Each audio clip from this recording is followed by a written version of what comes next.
let's see how to set Microsoft Word as your default app to open Word documents.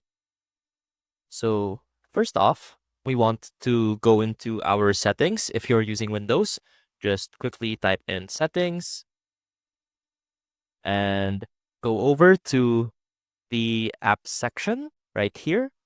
And you will see here that you have the option to set your default apps.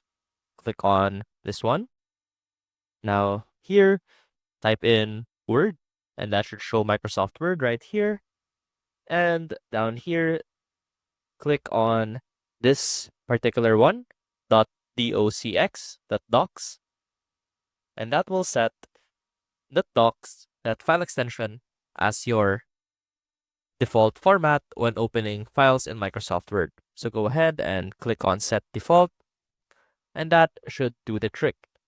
Now, whenever you're opening a particular Word document, Windows won't have to ask twice, and it will directly go into Microsoft Word and open that document in .docs format. I hope this helped, and I will see you soon.